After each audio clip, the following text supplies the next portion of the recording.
La Asociación de Iglesias Bautistas Reformadas en Bolivia presenta el Devocional del Día. Meditaremos en las riquezas y delicias de la Palabra de Dios, un capítulo por día.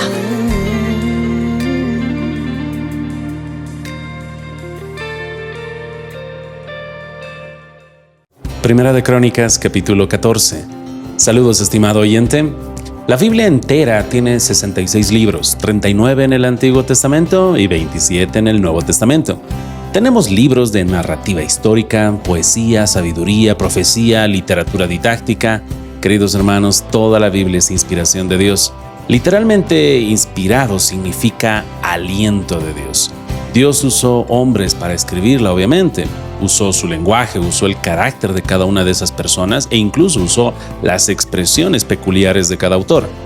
Pero aún así, Dios, por su Espíritu Santo, produjo estos 66 libros sin error, divinamente inspirados por un Dios perfecto. Pero pastor, ¿qué tiene que ver esto con Primera de Crónicas, capítulo 14?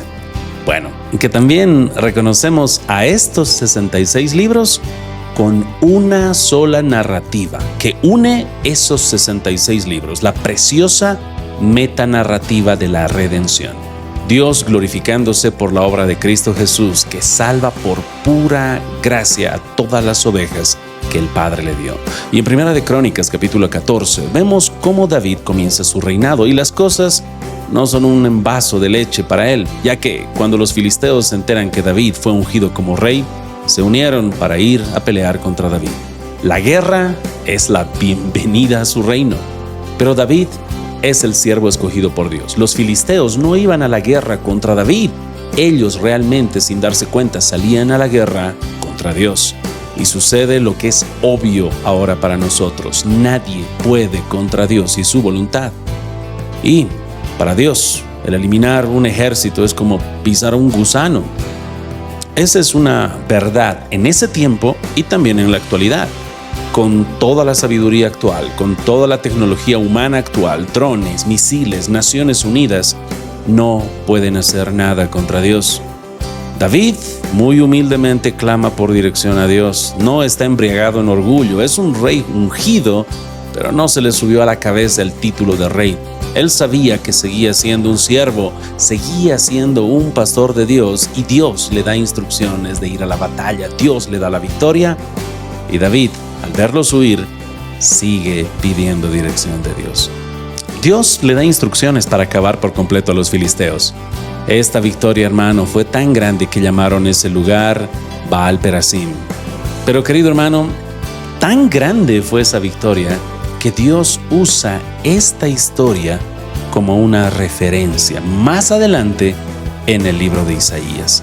Cuando Dios venga a juzgar a las naciones en el gran día de su ira, dice que será como en el monte Perasim. Isaías capítulo 28, verso 21 al 22. Viste, querido hermano, Primera de Crónicas y el reinado de David y cómo los libros de toda la Biblia están íntimamente conectados. Pero la conexión es mucho más profunda, ya que ese mismo capítulo de Isaías también habla de Cristo.